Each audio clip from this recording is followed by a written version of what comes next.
If you want to sleep tonight, I would keep scrolling. Now, I recently had some activity happening in my house, and if you've been following along with my journey, you know I've had paranormal experiences my literal entire life, mostly in a house that I used to babysit for.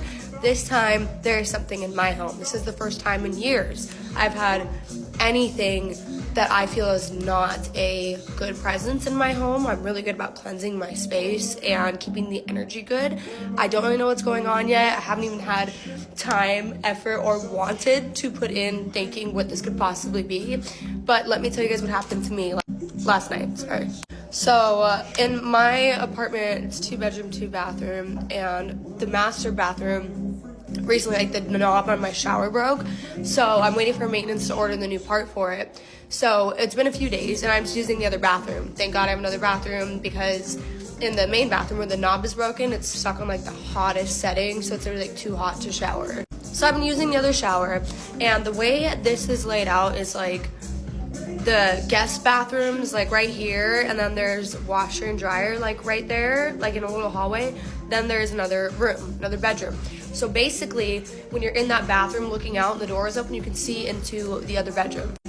I took a bubble bath last night because I went to Vegas this weekend for work, and body is just hurting, right? Walked far, did a lot, and it's F1, so you know, it was just a really busy weekend. I was sore. So I'm making this bubble bath and putting in all my works and doing everything I'm supposed to be doing. And every time I'm in that bathroom, my cats like follow me in there.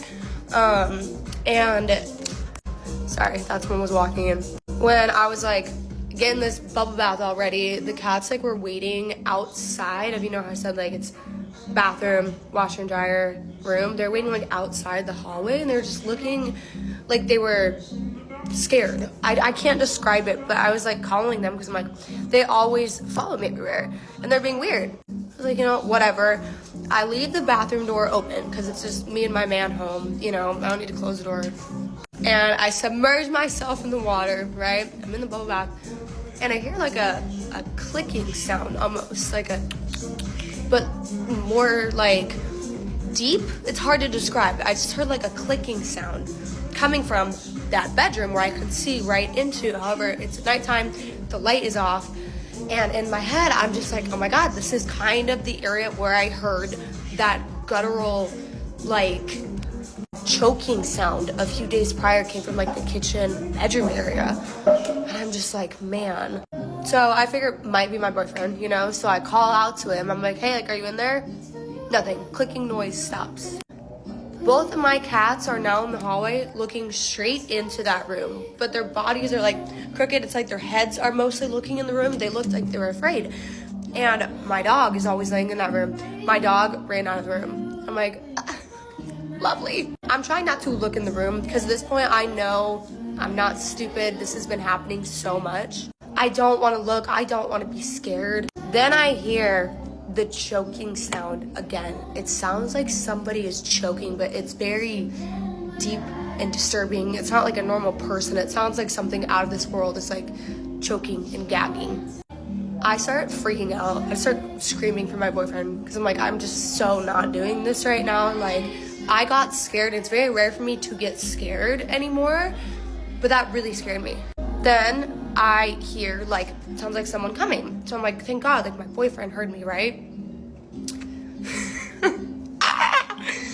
I turned to look in the hallway. It's like the opening of the bathroom door, like hallway. And I'm gonna describe to you exactly what I saw, and I'm sorry ahead of time for the nightmares. I see something directly in that room, that bedroom, crouching on the floor. It looks like it was just cramped, right? This thing is crouching on the floor with its knees up. It looked a lot like Red, the really bad entity I dealt with when I was in high school that lived in my house. Hair, red, like afro, orange reddish, more so, not like Ariel red, you know? Orange reddish afro. Eyes wide as can be, going like that. Sorry, I think that's what it was. Its hands weren't this way. Its hands were this way. Like that. Like it was, I looked over and it's crouched down with its hands like that, mouth open, eyes wide. Screamed at the top of my lungs. right when like I start really screaming, like when I look at that, my boyfriend turns the corner. He was like, sorry, I was in the bathroom, like going to the bathroom in the other room, like what the fuck's going on, like what, are you okay?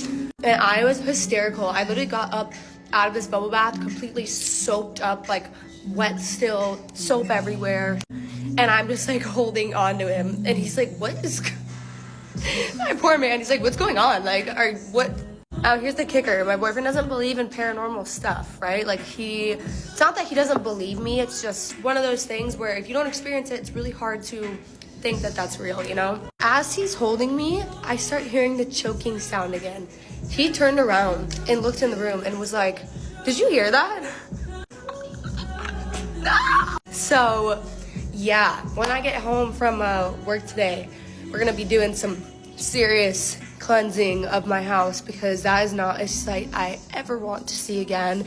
And the noises that this thing keeps making is truly like, I think the worst part. The choking, like, gutter, I can't get it out of my head. And I don't know if it's red. I don't know if he came back. I don't know if it's something pretending to be red because it knows what scares me. I have no idea. I will keep you guys updated though. Bye. This is a scary story about the babysitter, but trust me, you're not ready for this story. There was a young girl who was in need of a job who was able to find work as a babysitter for a couple who lived in a large, isolated house. They were going out to see a movie that night and left the teenage babysitter in charge of their 3 young children. The babysitter put the children to bed when it got late and then went downstairs to watch some television. She was just getting comfortable when she heard the phone ringing. When she answered it, all she heard was heavy breathing, followed by a man's voice asking, "Have you checked on the children?" Completely freaked out, she hung up the phone, trying to convince herself that it was just someone playing a practical joke on her. She then went back to watching TV, but about 15 minutes later, the phone rang again. She picked up the receiver and heard hysterical laughter coming from the other end. Then the same voice asked, "Have you checked on the children yet?" The babysitter slammed down the phone. The poor girl was frightened out of her wits and immediately called the police. The operator at the police station told the babysitter that if the man called again, she should try to keep him talking, since that would give the police time to trace the call. A few minutes later, the phone rang a 3rd time, and when the babysitter answered it, she heard the heavy breathing again. The voice on the line then said, "You should really check on the children." The babysitter listened to him laughing hysterically for a long time. She hung up the phone again, and almost immediately it rang again. This time it was the operator from the police station who yelled, "Get out of that house right now. The calls are coming from the upstairs phone." The babysitter dropped the phone in shock, and suddenly she heard heavy footsteps walking down the stairs. Without pausing for a second, she ran out of the house as fast as her legs would carry her. Just as she closed the front door behind her, a man's hand slammed against the glass. She screamed and ran into the street just as the police car was pulling up outside. The police then searched the house and found the 2 children hiding in a closet crying uncontrollably. In the parents' bedroom, they found a bloody axe lying on the floor next to the upstairs phone. There was no sign of the madman who made the phone calls. He had escaped into the night when the police arrived and managed to interrupt his horrible plan to kill the 2 children and the poor babysitter. Y'all want to hear some scary shit? Now, the first half of this story takes place in 1966 along the Texas-Mexico border. A little girl goes with her mother to a party that is being thrown into town. And of course, they walk. After the party's over, of course, the sun has gone down and they are walking back home. All of a sudden, a figure appears out of nowhere, out of the pitch black. The little girl described his clothes to be darker than the night that was around them. Now, the figure just stood in front of her mother, not saying anything, just having a stare down. The mother pushes the little girl behind her back. The little girl peeps from behind her mother, and the creature smiles. Then she notices his teeth, his fangs. After the little girl is taken over with fear, the creature just flies away. When they get home, the little girl's mother asks her, "What did you see? What did you see?" The little girl says, "A vampiro, a vampire." The mother scolds her and tells her, "Do not repeat what we saw because they will lock us up in a nut house." So The little girl never told anyone. Every time her mother would ask her every year, the mother would say the same thing. Fast forward to the 90s, and the little girl now has a family of her own, and they throw a party. After the party, they decide they want to go into town on a popular street and have some fun. So the woman, who is now got her own family, grabs her son, hop in the back, her sister, her husband, they all head into town. It's a good time. The music is blaring, it's beers, it's laughter. The little boy stands up, and all of a sudden a commotion starts.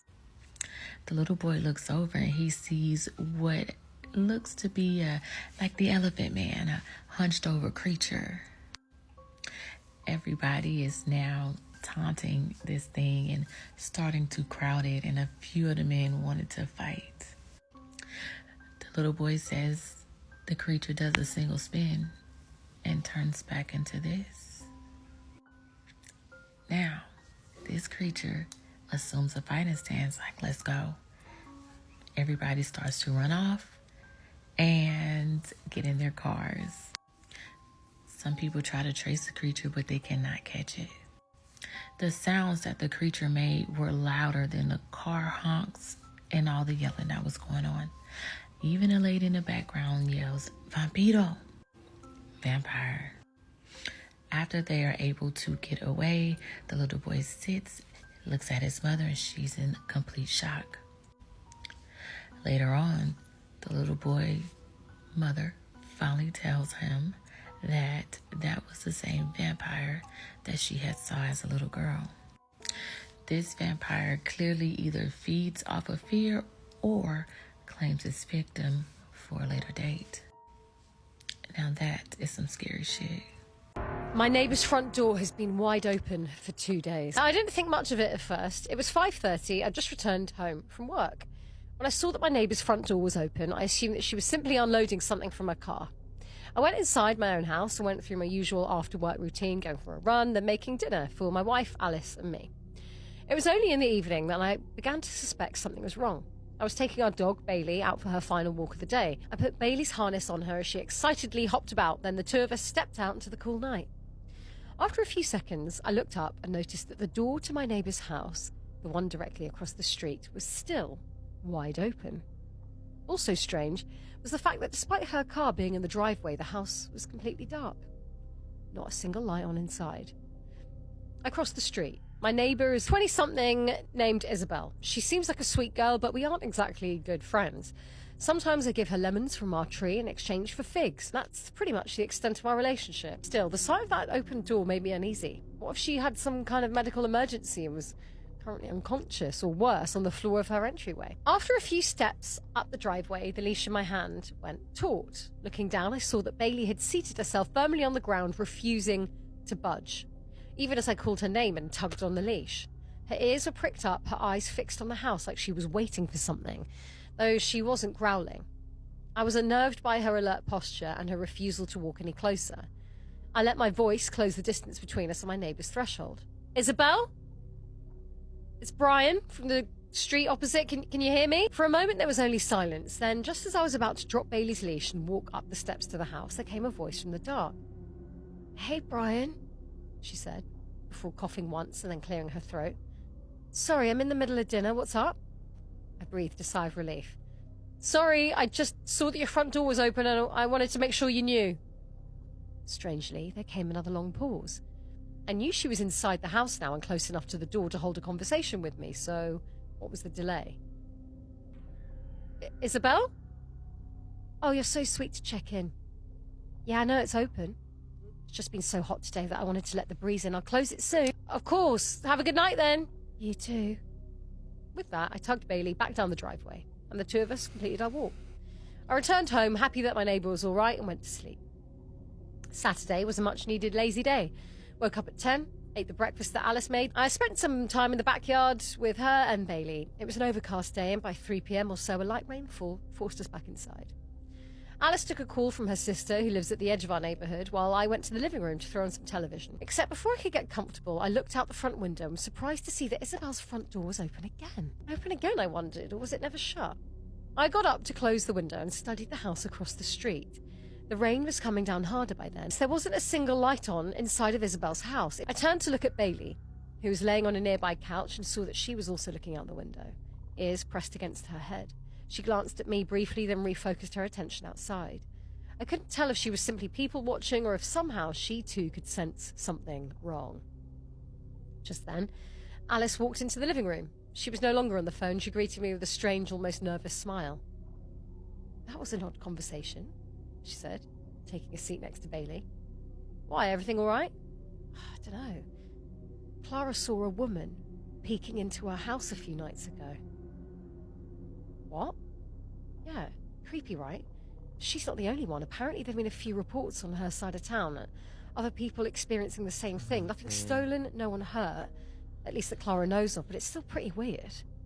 Let's make sure we look up extra well tonight." My thoughts drifted to my neighbour. I asked my wife what this woman looked like. Like I said, Isabel and I weren't close, but I knew she had recently gone through a difficult breakup with a long-term boyfriend. It was far-fetched to assume a connection between Isabel and the mystery woman, but who knew? Heartbreak makes people do crazy things, and maybe there was some link between the two? Alice hesitated for a minute. "Well," she eventually said, "you know Clara, she's got a real superstitious way about her. She's always telling stories."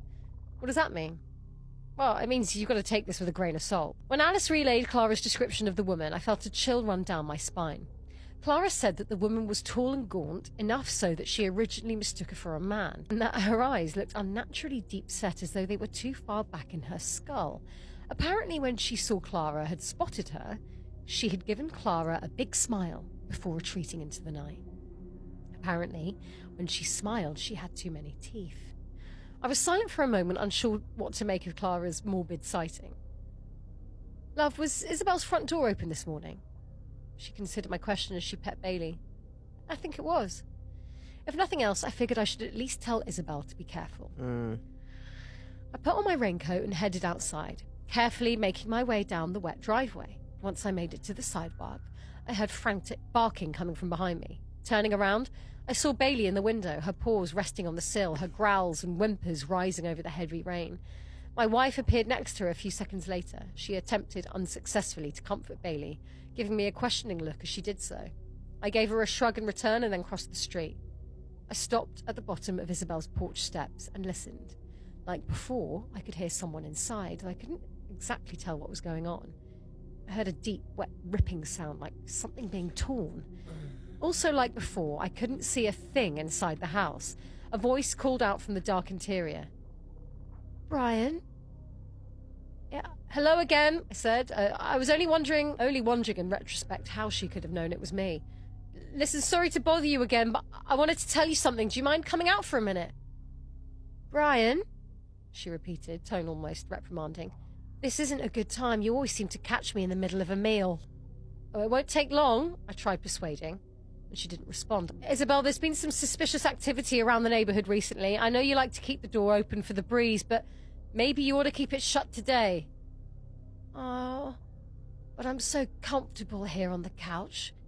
Why don't you close the door for me?" The couch? Wasn't she in the middle of a meal? Even if she were eating on the couch, her voice sounded so close, like she couldn't have been more than a few feet away from me. Was she hiding behind the door? Oh, like through the hinge? Aye. Grim. I climbed up the rest of the steps, trying to recall the inside of her house from the 2 or 3 times I'd been inside. I knew that the room immediately to the left of the entryway was the living room, and most likely where Isabel was supposedly sitting. I knew that there was a light switch right next to the front door. What the hell, I thought. I'll just go inside for a minute, say hello, and then shut the door for her. It'll give me peace of mind to actually see her instead of just hearing her voice. Glanced over my shoulder towards my own house. Bailey was still barking her head off, which was unnerving, but the sight of Alice keeping an eye on me gave me some peace of mind. It was just a house, I told myself. Just a normal house with my own neighbour inside of it. Taking a deep breath, I stood at the threshold, shocked at how, despite my closeness, the inside of the house remained pitch black. I thrust a hand inside, and it disappeared like I dipped it into oil.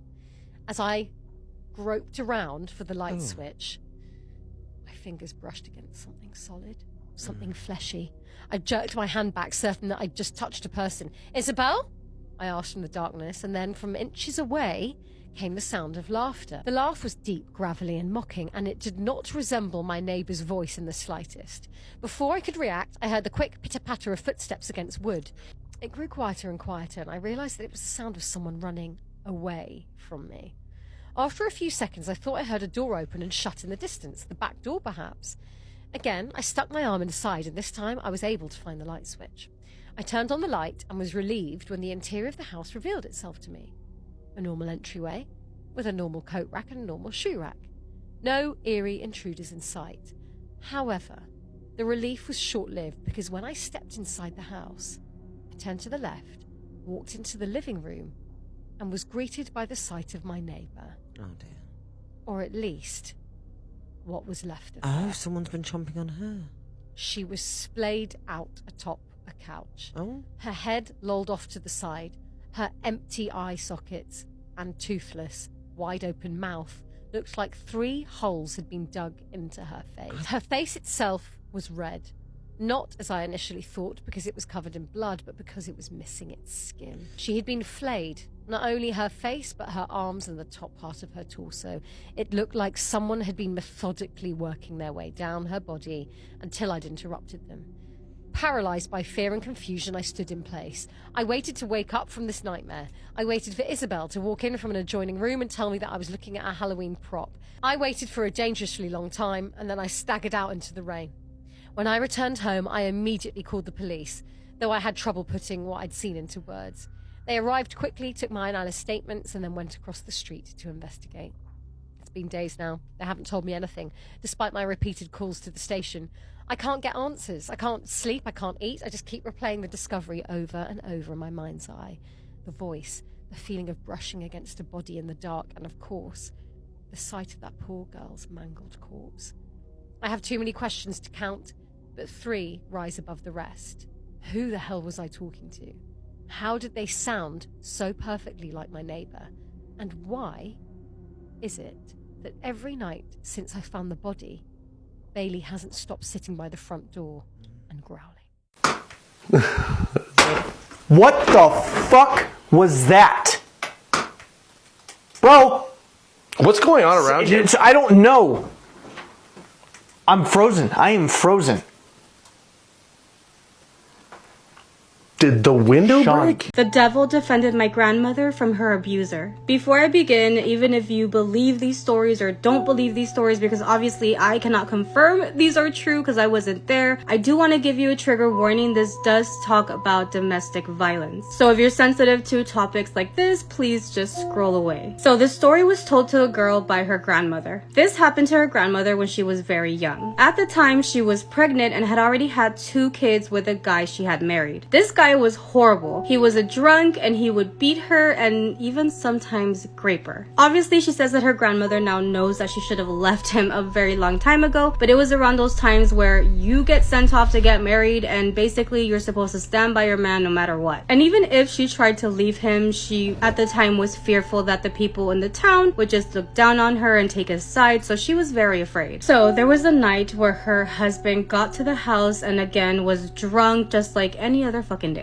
They lived in a ranch a little far away from town, and before this man even stepped foot into the house, he was already screaming and insulting the lady. When he finally steps foot into the house, he punches the grandmother and accuses her of having an affair with somebody else and tells her that when he's gone, she probably hides them in the ranch somewhere. The grandmother claims that she never had an affair with anybody, but to her, he would just find any excuse to basically beat her up and treat her bad. But on that occasion, the grandmother did defend herself and tell him that he's crazy, that she's not having an affair and that she's not hiding anybody in the ranch. However, that was when he started beating her up again and telling her that she was a liar, because when he started walking up to the house, he saw a man hiding like around the ranch. And as a matter of fact, he had seen the man, grabbed a machete, went towards where he saw him, but when he got there was nobody, and that's when he went back to the house and started screaming and insulting her and eventually beating her up. He continued to beat on her, and that's when the grandmother heard one of the doors of the house open up and footsteps footsteps coming near to where they were. That is when she looked up and being on the ground and sees a very, very dark shadow with really bright red eyes. She doesn't know how to explain it, but when she looked at this thing's eyes, she could tell that there's so much anger in them. When the shadow finally got really close to where they were, she said that she saw when the shadow grabs her husband and drags him out of the house. She stayed in shock, but says that she could still hear her husband screaming almost towards like the crops, like he was being dragged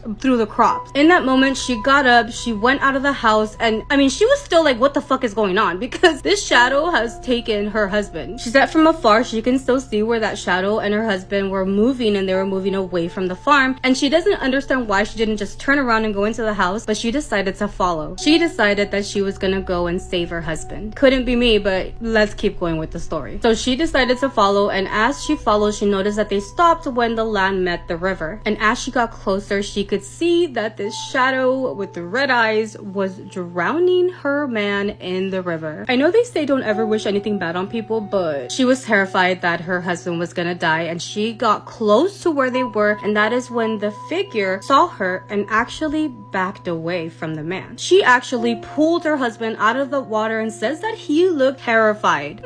I still don't feel bad. She said that she didn't know how she did it, but she managed to get him up and try to walk him back towards the house. As they're walking towards the house, her husband finally comes to, and he doesn't know what's going on. He's pissed off and starts screaming and insulting the grandmother again. You want to know what's going on, bitch? She just saved your fucking life. But that's when the grandmother says that the shadow with those red eyes appeared again. She says that this figure grabs her husband again, but this time drags him far away towards the crops. However, this time, since the grandmother was so scared because she still didn't understand what she was seeing or what this thing was, she decided to go back to the house. And she says that even when she went into the house, she can hear her husband screaming. But even with those screams, she decided that she was not gonna come out of the house again, because this time she was like, what am I doing? I'm pregnant. I am not gonna go out there and save him from whatever that thing was. By this point, several days have passed and her husband had not come back home. She was starting to think the worst, but about 3 days later, he came back home. She explains that when she saw him, she almost did not recognize him. He had scratch marks from head to toe. His entire body was full of injuries. He was dirty and his clothes had just been torn. She says that the strangest thing about it was that her husband couldn't remember anything. He had no idea what happened to him. He didn't even remember where he had been the entire 3 days. Thankfully, the grandmother just opened her eyes and decided that she was gonna leave his ass. When she decided to leave, she says that she never heard about him again. And with time, the grandmother met the girl who's telling us the story's grandfather. Thankfully, he was the complete opposite of what her ex-husband was. The grandmother says that she will never understand why that dark figure helped her that time. But because of what this thing looked like and his red eyes and the way she felt when she looked into his thing's eyes, she believes that it was the devil. Can you imagine how bad of a person you have to be that the devil defended somebody from you? Anyway, if you're watching this and you're a piece of shit that does this type of things, yeah, be careful, because the devil might come and get you. That was crazy, right?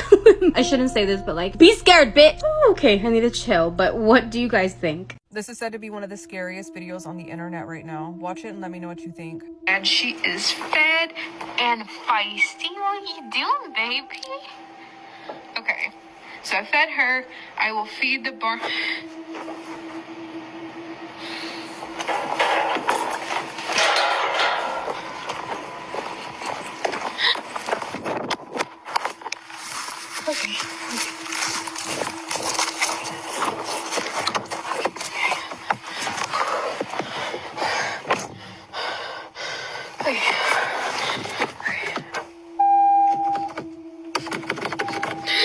Okay. Did you see that? Do you realize what's going on right now? A lot of people think that because she lives in the Appalachian Mountains, there's some real paranormal stuff going on. A lot of people are upset with her, saying, why are you outside at night with your keys? I don't know what it is about the Appalachian Mountain and the keys, but it's a big deal apparently. At one point in this video, a lot of people noticed something very strange and creepy. If you were to go back to the beginning of the video, you would see exactly what everybody else is seeing.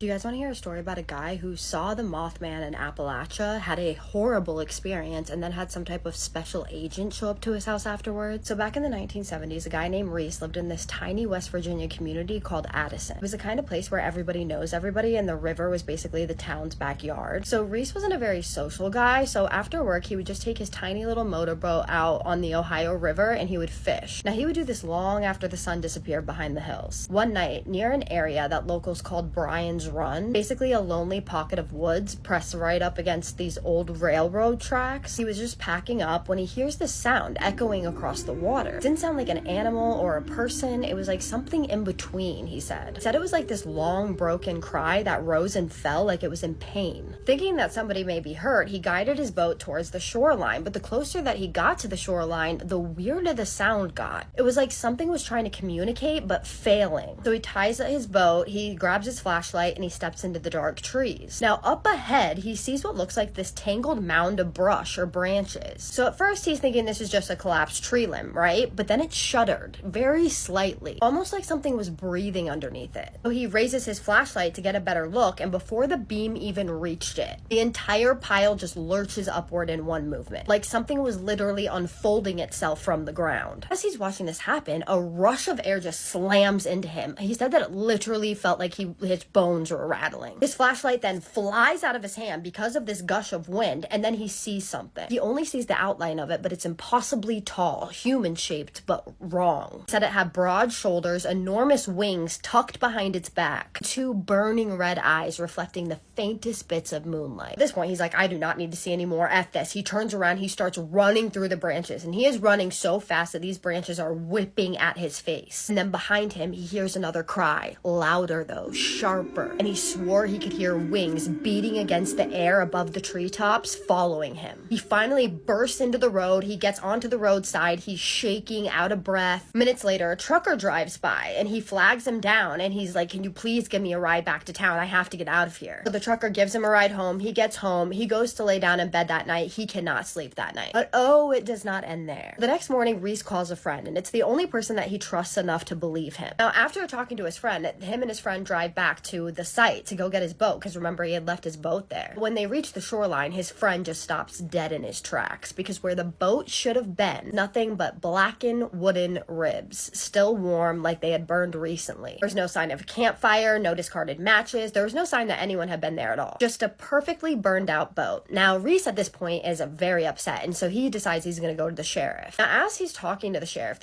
is just kind of listening to him quietly, and then when he's finished talking, the sheriff says, don't worry, we'll look into it. But Reese said that the calmness in his voice was just wrong, like almost like he had already known more than he should. So Reese is like, okay, whatever. So he goes home and he sees his wife, and his wife looks a little rattled, and he's like, what's going on? And she says, a man came by looking for you. She described him in a black suit, black hat, dark sunglasses in the middle of rural West Virginia. No name, no reason for being there. He only wanted to know where Reese was. Now, Reese and his wife were like, we're not waiting for answers. They pack up their bags and they leave town that very night. No goodbyes, no explanation. Years later, Reese finally told the full story to one of his friends, and he said that he had no doubt in his mind that this creature was the Mothman. And he believes that the man who came afterward wasn't human either. The boat, no animal burns a boat into clean ashes. Something or someone wanted to erase what Reese saw. So what did you guys think about this story?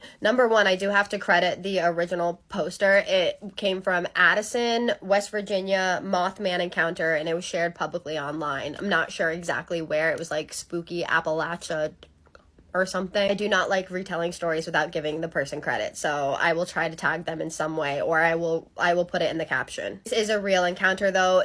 The original poster posted it anonymously and she just retold it, so this is me retelling it from her. But yeah, what do you guys think about that story? That was so creepy. First of all, the creepiest part to me is the Mothman, obviously, or whatever that thing was, that would have terrified me, but the person showing up at his door afterwards looking for him, That would just creep me out. And the fact that he thinks it wasn't human, I wonder why he thinks that that person wasn't human. I wish I could talk to this person. Do you guys think this was the Mothman? Do you think it was something else? Do you think maybe it was some type of alien? Like, who was that person that showed up at the doorstep? Again, I want to know. I don't know. This is so creepy. And the fact that his boat burned down, why do you think that? What does the boat have to do with anything? They said so that everything that he saw could be erased, but the boat doesn't have eyes. The boat didn't see anything. It was him. And people obviously fish on that lake or that river or whatever it was, so I don't understand why the boat got burned down. So if someone could please help me understand that, drop it in the comments. Also, if you have any questions, I'll try to find the answers for you. Drop those in the comments. But any suggestions, or I guess not suggestions, but comments, theories, anything you have, drop them below, please, because I would love to know. Before I do my shoutouts, I do want to remind you guys that I am waiting a couple days to answer my comments so that I can get to more of you. So if you guys see some videos where I've not answered any comments, those of you who have been here for a while know that I do eventually get to them. So I will be getting to the last 2 videos either tonight or tomorrow. So don't ever think I'm ignoring you guys. I'm going to keep reminding you guys of this. It's really important to me to respond to the people who support me. I will never not do it. So thank you so much for your patience. And with that being said, I'm not going to do my favorite part, which is the shoutouts. Fire6224, you said that you've watched every single one of my videos. Thank you so much for doing that. That means so much to me. That's a lot of videos, and I can't tell you how much that means to me. Thank you so much for being a spooky baby. Thank you for being a part of my community.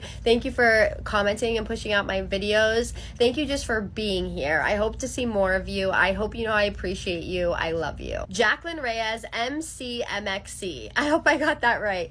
Thank you so much for your comment. You are so sweet. What a girl's girl. That was so nice of you. I really appreciate you so much. Thank you so much for commenting and pushing my videos out. Thank you so much for being a part of my community and being a girl's girl and being kind. My freaking screen keeps going black. I hope you know that I love that you are here. Thank you for being a spooky baby, and I just wanted to show my appreciation to you and tell you that you are the best, and I love you, girl. And with that being said, my name is Kaisa, and I tell true scary stories on here every single night that you guys either submit to me or recommend to me. So if you're into that, hit that follow button, and I just need you to do 3 things for me. And what are those? Keep sending me your scary stories and recommendations. Have a safe night. And what's the third one? Say it with me. Have a spooky night. Love you guys so much, my spooky babies. See you in the next one. Spooky kisses and haunted hugs. Can we show them the older homestead? Yeah, let's go. As you know. No, it's not. No, it's not.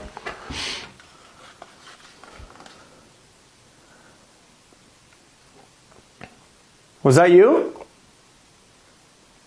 Yeah, that's on either side. They went to both. Yeah.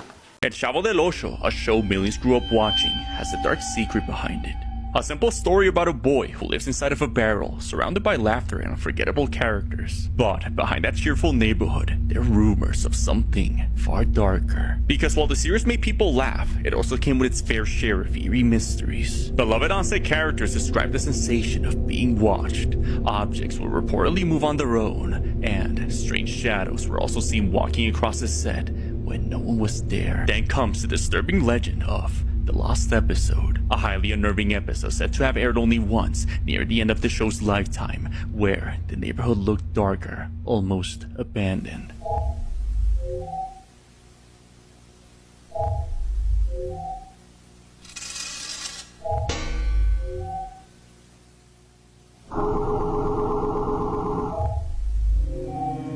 According to some, when a Chavo disappears at the end, it started to give off an eerie energy, as if the place had lost all life, abandoned, like if something dark had recently taken place there, while others believe it was never real, just a collective memory born from the show's strange atmosphere. But the most chilling and unsettling claim was discovered years later, during the final credits of one episode.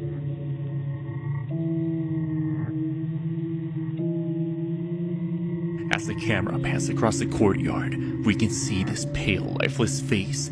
It appears from a corner, peeking from the right side of the set. Some fans call it El Rostro Fantasma, the ghost face of El Chavo. A few say it was nothing more than a crew member caught by accident. while others believe it was something else, a quiet reminder that maybe that laughter we grew up with was never completely alone. Remember how I be telling y'all, if you hear somebody knocking on your door or you hear somebody's voice but no one is home, never open the door? Scary story time. And this story this time is actually not my dad's story, it's my friend's story. She's also Haitian and she wanted to share her story with you guys. So when her family was supposed to come to this country, coming from Haiti, they kept it a secret. And this is actually a common thing because even with me too, when I was coming, it was an absolute secret. Nobody knew but me, my dad, and my grandma, and my uncle. And my uncle was a pastor. Well, is a pastor. But the reason for that is people are jealous and people will do anything to stop you from where you need to be. When they see you prospering and it's not them, I've seen it happen so many times in Haiti. Anyway, so that was the case for her and her family. At the time, it was her and her brother. And when I tell y'all, it was an absolute secret. Nobody knew they were coming to America but the people living in their house. It was literally top secret, which is why it was shocking to her mom when she got a phone call from a church member. Mind y'all, they weren't even that close. Like that church member, it's not like they were like best friends. It was just somebody they went to church with, and she actually lived very far too. Now, there was this lady that they knew, that everybody knew was a lugau, but it wasn't their business, you feel me? Like that's the lady's problem. That's her, she do her. Anyway, so the mom gets a phone call from the church member, and the church member tells her mom, I had a dream and I know that you guys are leaving. You guys are going to America, but so-and-so, the lady that's a lugau, does not like that. And she has something planned for y'all so that it does not happen. Mind y'all, they don't even know how the lugau lady found out that they're leaving. But I mean, you know, lugau. The church member tells her from her dream that she was told to tell her mom these instructions. First one is, of course, make sure that nobody else finds out. The second one was there was this uniform they used to wear to church for Saturday services. She tells them to keep that uniform and all of their clothes that they're going to wear until the day that they leave, and make sure that nobody touches those clothes. And the last thing that she told her to do was that the car that was supposed to transport them to the airport, change it. Absolutely change it. So they did all of that. They prayed, they followed directions and stuff like that, and everything worked out well. They got here thinking it was over, but woo, was it far from over. One of my followers named Samantha just told me this crazy story about why she never sleeps with her closet door open, and trust, mine will forever be closed from now on. Before I begin, if you have a horror story you want me to read, follow my Instagram that's linked in my bio and DM me your story. So Samantha is 17 and lives in London, and she swears what I'm about to share with you is the reason why she will never, ever sleep with her closet door open. She told me it started like any other ordinary night. She'd been cleaning her room and got tired halfway through. Instead of finishing, she did what a lot of people would do. Shoved most of her clothes into the closet and left it for the morning. She told me because of how much she crammed inside, her closet door wouldn't shut properly. It sat slightly open, crooked wedge of black space between the door and the frame. She told herself she'd fix it tomorrow. Samantha told me by midnight the house was still and rain tapped softly against the window. Samantha then drifted off under the dim glow of her phone screen. Then at exactly 1:03 a.m., she told me she jolted awake. She said her body was sticky in a cold sweat. Her heart was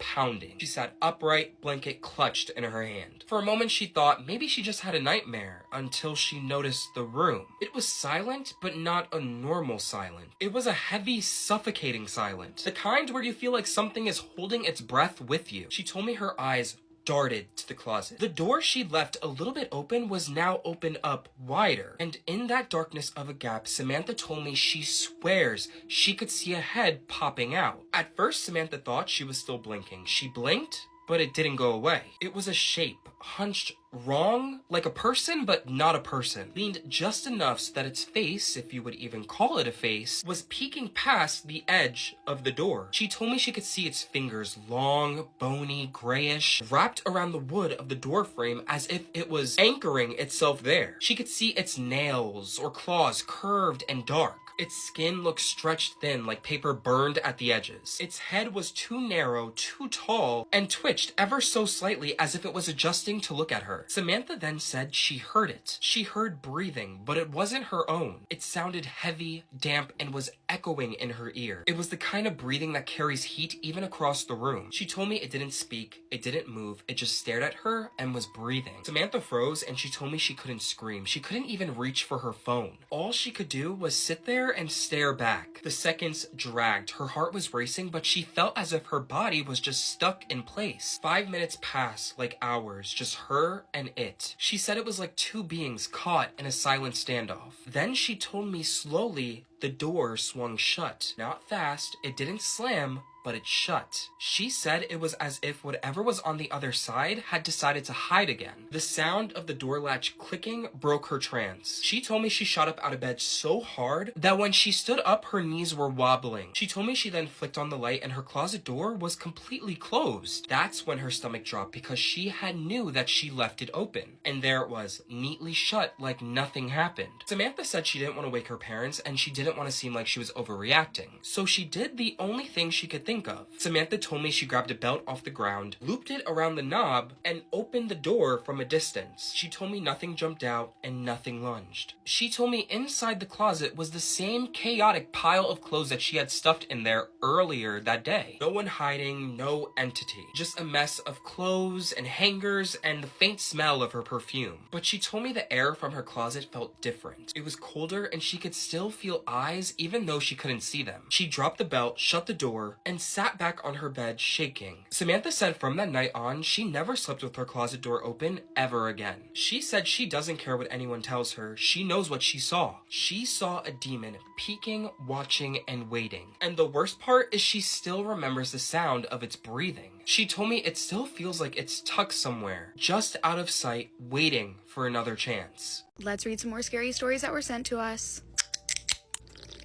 June 2018, my son was 27 months old. We lived in a trailer next to a cemetery, and I always heard weird stuff, but nothing that was too terrifying.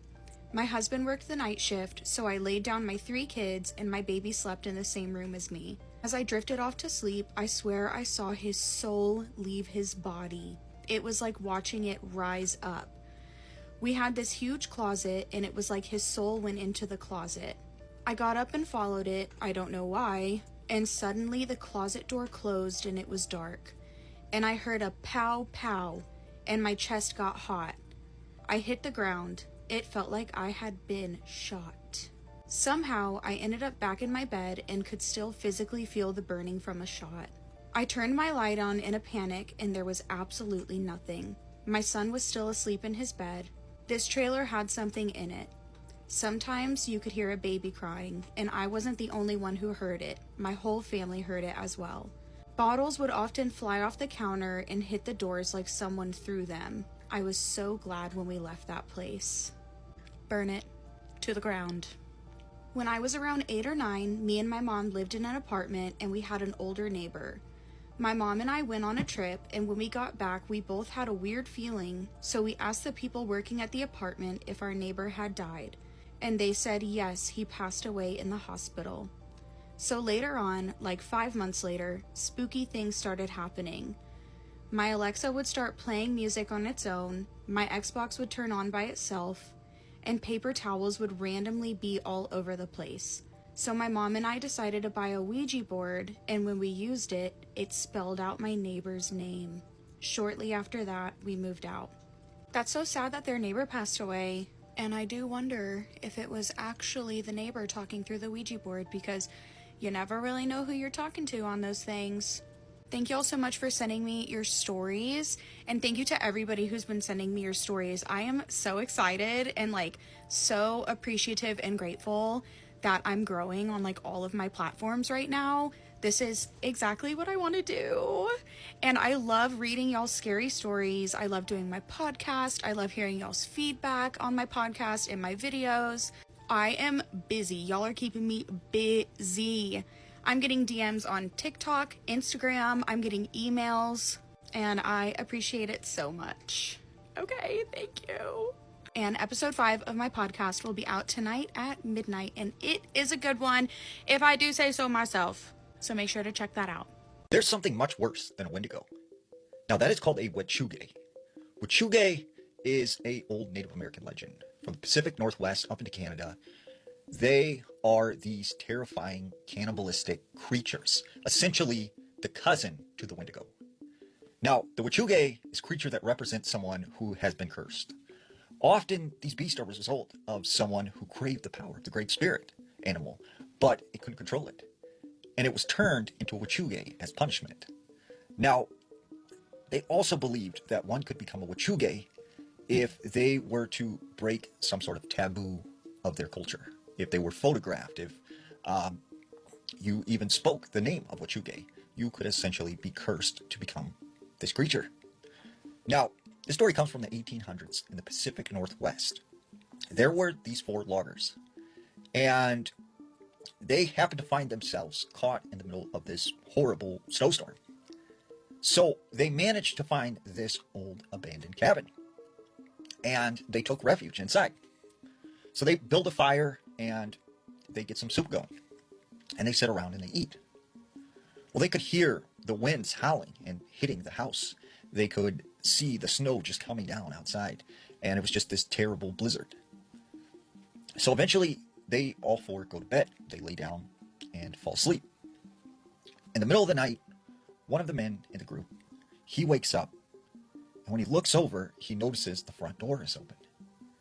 And he could see the wind blowing the trees, and he could see a breeze coming in through the door, moving it. But he couldn't hear it. It was completely quiet. So he gets up and he walks over to the door and he looks outside and he can see there's this blizzard going on, but he cannot hear nothing at all. It is completely quiet. So he goes and he wakes up the other guys and he says, like, hey, there's something going on. Like, I cannot hear anything outside, even though there's this big storm. And all the men, they go to the door. And as well, they couldn't hear anything. It was just completely still and quiet. That's when they started to hear a young girl crying. And as they looked out into the snowstorm outside the cabin, they see a small little figure approach. And as it came closer to the cabin, into the light of the fire, they could see it was a small girl. And she was wearing just some sort of Native American fur coat. She has no shoes, no socks, no feet coverings. She's completely barefoot. And she's walking in the middle of the snowstorm. So they run out to her and they say, oh my gosh, like, are you okay? Are you all right? And they bring her into the cabin. Well, they start trying to talk to her, like, what are you doing out in the middle of a snowstorm? Like, where are you from? Where are your parents? But she doesn't speak any English. So they get her some soup, and they get her to bed, and she lays down and falls asleep. So they start talking amongst themselves, like, where did this girl come from? Like, who is this? Like, there's no Native American tribes around in this area. So eventually, they all go back to bed. And in the morning, that same man who had woken up and found the door open, he wakes up to the cabin being ice cold. And when he looks over, the fire in the fireplace has gone out. And all of the men that were with him have been mutilated. Their blood, their guts are everywhere, all over this cabin. Something has attacked them. And this little girl is nowhere to be found. So the man gets up and he starts looking for this girl. And when he goes outside the cabin, he finds sort of this trail of blood spots. And he finds these tiny little footprints. And they are leading out into the forest. So he follows them. And he gets into the woods. And he said that's when he sees this little girl. And she is covered in blood. And she is dragging something along. It's one of the men that was with him in the cabin. And that's when he sees this young girl transform into this 7-foot tall, hideous creature that was just skin and bones and had very large antlers, big red eyes, sharp, jagged yellow teeth, and these long, dangly fingers. And it is covered in sort of ice. And it's dragging this man off into the woods. And it lets off this terrifying scream. About a week later, this man is discovered. And he is found by a couple fur trappers. And when they find him, he's in a very bad state. So they bring him back to this trading post. And after several days, they nurse him back to health. When he gets his strength back and he's able to walk around, he is at this house. he leaves the house and he goes to this sort of local pub gathering space. And when he goes inside, there's a Native American man with this young girl. And as he looks at the young girl, he recognizes her as the creature he had seen in the woods. This is someone's experience being possessed. And this one is yet another submission from South Africa. I am back with another spooky story, and you actually don't want to watch this one at night. Hello, my Haitian sister. I have a spooky story for you all the way from South Africa. This will be creepy, and I advise you to watch it at night. It hits different. So the person who submitted the story wants you to watch this late at night. Okay. We're gonna call the person who submitted the story Bay. So this happened in 2022 when Bay was in 12th grade during finals week. So Bay and a few friends asked one of their teachers if they could have a study camp because they were accounting and business students. The teacher, for some reason, offered them her old house. Now, there were a mix of boys and girls. Now, everybody wasn't that close, but they all knew each other. So for the first few days of living together, everyone was cooperative and tolerant. They created a system: who cleans, wash dishes, who cooks. The boys did the more heavy-duty tasks, like fetching water for cooking and drinking, because water in the house wasn't drinkable. They also took turns showering, as there was only one bathroom. And there were 2 bedrooms facing each other. Boys took one room and the other girls took the other side. Nothing creepy happened at first, but one of the girls started to casually piss everybody off. Let's call her Zizi. Nobody liked Zizi from the beginning because she was dramatic, rude, and always tried to push people around. They tolerated her until they couldn't anymore. They called the teacher and they voted her out of the study group. She was sent home 3 days into the camp. Like, how insufferable could you be? So after Zeze left, there was finally some peace. They all focused on studying. Now, on the 5th night, just 2 days after Zeze left, the group started praying and one of the girls began acting weird. Her eyes would twitch and roll all the way back. She kept saying she felt hot whenever they prayed or worshiped. Her best friend claimed she gets like this because it's an ancestral gift. Yeah, right. They brushed it off and basically ended the prayer quickly because everybody was uncomfortable. But that wasn't the only strange thing. But one night, while they were praying, the more they prayed, the worse she reacted. This time she started convulsing, screaming in a language that nobody understood, just staring at them. And that's when everybody realized she was possessed. They prayed for over 2 hours in the boys' room. And the creepiest part, they saw shadows moving outside, and it only rained inside of the compound of their house. Nowhere else. When they stopped praying, the rain also stopped. In the morning, everything around the house was soaked, but the neighbors' houses in the street were completely dry. It made no sense. So let's call the girl who's possessed Tessa. So life went back to normal. During the day, everybody's doing what they have to do. During that day, they prayed again and things got worse. They held hands and the stronger they prayed, the more the demon lashed out. It started jumping from Tessa to the rest of them, but it was only among the girls. Now, when it entered Bay, the person who submitted the story, she felt this burning sensation, like she was on fire. Suddenly, she could see not with her eyes, but with her spirit. No matter how much she blinked, she couldn't snap out of it. She says all she could see was Tessa in a cage in a place that looked like hell.